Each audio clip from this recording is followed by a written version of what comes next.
presentations. Now we have Hans Platzer and Desiree Verdonk from the Fachhochschule Wiener Neustadt. And it's again English for the workplace, needs revisited English in the Austrian workplace. Welcome. Okay, good afternoon. As you see, we want to learn English for work. And Hans and I are going to basically focus on, first of all, a brief description of the method, then corporate language, learning context, and finally corporate language use. So we'll start with the setting, so where do we come from and why did we do the Fachhochschule Wiener Neustadt, or University of Applied Sciences, is situated sort of half an hour's drive south of Vienna, so it's not exactly Vienna itself. We are a tertiary college. We have bachelor and master's programs, about 28 of them, with about 3,500 students in 5 different faculties that you see listed here. We have pre-service and in-service students, so we have full-time and part-time programs. And in our survey, which Hans is going to describe in a moment, we focused on the in-service students in the business and in the engineering faculties. And the reason why we did that, first of all, in 2002, I think it was, we had to change our 4-year program, which was a diploma course, to a bachelor and master's program in accordance with the Bologna process. And so we decided to ask our in-service students, and maybe we could use that to adapt our curriculum, which we then did. And we have repeated that survey twice. Okay, right. So for the reasons that Desiree outlined, what we did was conduct repeated questionnaire surveys. Our survey instrument was a pen and paper questionnaire, mainly closed-ended response options, a couple of open-ended ones. Fortunately, mainly closed-ended because the open-ended ones don't get answered anyway. So our subjects came to 581 students overall. As Desiree mentioned, it's they're undergraduate and graduate students, all of them in service, so that they are in work, otherwise they couldn't be sort of answering questions on their needs, obviously. And they come from 2 faculties, business and engineering. We thought that those were at least sort of comparable in regard to their needs, whereas sort of the sports and health questions, plus police leadership, they would be sort of totally different kettle of fish, so we focused on those 2. As Desiree mentioned, we basically repeated the survey 3 times, so survey dates were 2003, 2008, and 2012. And what we are going to present mostly is basically sort of collapsed results from those 3 survey dates. And there is a methodological twist here. In principle, that's of course, these are sort of not random samples. And of course, as everybody knows, in inferential statistics, you want random samples. Now, to be fair, I don't think I've ever seen sort of a needs analysis based on sort of random samples. But what Bernard suggests on the reliability of non-random samples is if you don't have one, then one option is to basically repeat the surveys, and if you can replicate the results, then basically that sort of shows at least reliability to some extent. So what we did for the most important variables for the reported needs is we conducted statistical tests, and if we can show that over the 3 survey dates there are no statistical differences in the needs, then basically that means sort of those results are reliable. And indeed we did manage to show that, except for one need, namely writing correspondence, but that was, as Desiree is going to say later on, that is good. That was used by so many respondents that even if there were some tiny changes in the actual underlying sort of uses, it wouldn't matter a lot, I think, to the results. If you communicate, who do you communicate with?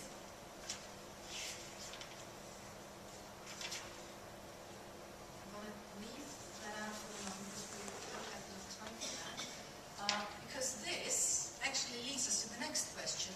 What register do we teach? And if we look at these results, we have everything from company internal to the customers, to authorities, etc. So we have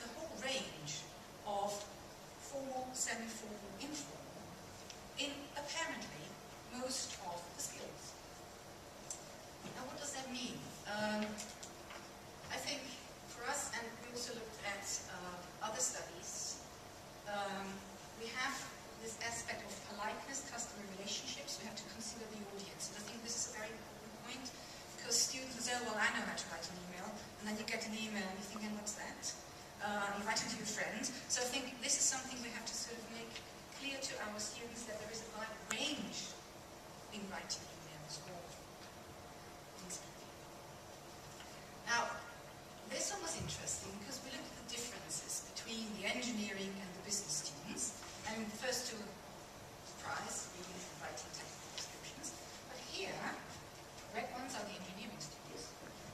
We see that they attend, obviously, far more meetings, and then, of course, with the follow-on of writing and reading minutes, and also following presentations.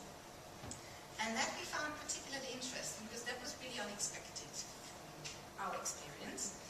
And that leads, I think, teaching-wise, to something that we have to consider sort of a mixed mode approach in our teaching.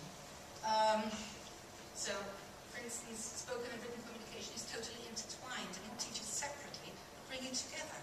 And that brings me to time where we have to unfortunately develop our own materials because there are no course books where you can find that. Right? So that is another thing that vast field for us to work on. The perceived needs, and that brings us back to the very beginning where I said oral and written communication. Now the students actually think they need more oral input. They said speaking and negotiations and pronunciation and telephoning. And I looked at it and I thought, that's not what you actually need in the workplace. You need both.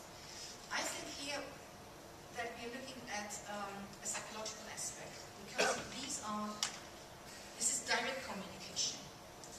If someone talks to you, you have to react. If you write an email, you can take your time, you can read it through, you can print it out, someone can look at it, but this is direct communication. But like I said, even if they want it, they need both. And we shouldn't forget that. If there was the most important. You sort of said, okay, we need to negotiate in the workplace. Twice than that. Again, twice than that. Actually said we want to be taught how to negotiate. What do you do with that? I mean, I think that basically sort of boils down to sort of reliability of the informants and what can you believe and what can't you believe. Methodologically, that's why most needs analysis sort of researchers say, okay, you should be having multiple resources to triangulate and then to check, okay, is that realistic or not? The problem is in many situations, just like in ours, there is no way that we can access other sources. Because I mean, our students would be working in vastly different organizations. So accessing sort of other informants from those would be impossible. What we basically have got with the reported and perceived needs, we've got sort of a control question where you can basically check do the responses tally, and where they don't tally, that might be a benign difference. Students probably want more oral input, as Desiree said, than they actually need at the workplace. That's fine. I mean, one should probably accommodate that. Whereas sort of spending resources on sort of negotiations, that might be a different thing. And so, and again, you can ask yourselves, okay, why do they feel they want basically negotiating skills? It's probably something like the halo effect, Hawthorne effect, where sort of responses become different as soon as people are being measured. And the negotiating skills are ranked higher on the list of needs in the business community, meaning there's a lot of status associated to them. And I guess if you tick that box, then that's going to sort of be sort of affecting you as a responder as well. And here we've got the halo effect. Presumably, post-hoc explanations are always a bit of an issue. But I think that's an interesting one to point out as well. And we're actually methodologically, I was going to say, if there is no option of really having multiple sources, at least building control questions into the same questionnaire is at least a possibility of getting a handle on potentially problematic results. Okay. Brings us to the repercussions. First of all, from a strategic, sort of educational policy point of view, if whoever wants the most sort of returns from their input, then invest in male staff in small and medium-sized enterprises. They are the ones who are least likely to take up language classes of their own volition, and the other one's least likely to get support. So I guess whatever investment goes in there is going to get you most returns, presumably. Secondly, this is not something you can do a lot about anyway, but instrumental motivation is not necessarily sort of particularly helpful, particularly sort of efficient. And then, as Desiree mentioned, didactic approach, what comes out, I think, very clearly from our results is this sort of contextualization of written and oral skills. Intertextual mixed mode tasks is probably the way forward. And I guess that has been sort of shown by Luisa Salminen and research by Evans as well. And yeah, with that thought, we'll leave you and ask for your questions. Thank you. Acronyms and abbreviations, and share some activities. So I will speak about some general things, and Maria will speak about practical things, because we thought that it would be nice if people could have something for their classrooms if they're interested in it. First of all, I'm going to remember some period after October Revolution of 1917 and later in the 20s and 30s in Russia.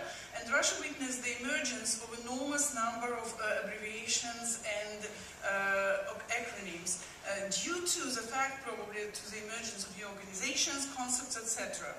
And you can see some examples, and some of them are even in Oxford Dictionary, like, words borrowed from Russian, like kolkhoz or chika, which is actually, kolkhoz is an acronym because it's коллективное хозяйство, which means collective farming, and chika, well, we actually discussed it, what is the best way to translate it, is in Russian it's чрезвычайная комиссия, but it's probably political emergency committee or something like that. It is the organization which was before KGB, so quite serious one. Some others, probably not so well known, are VUZ, but it is known to those who learned Russian, because VUZ is higher educational institution, and now nobody remembers what it is, because it's a word, and even not every Russian would immediately tell you what it is, so it exists as a word. Or Torxin is an historism, because it actually dates back to the 30s. It is trade with foreigners, торговля с иностранцами. So it's again a whole phrase which was made a one word. And probably at certain historical periods the number is growing. Why? A new inflow of new phenomena and new concept. And this period now is characterized by globalization and internalization, which I think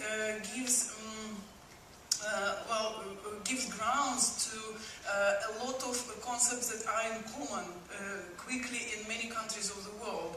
And probably it is more convenient to make them short.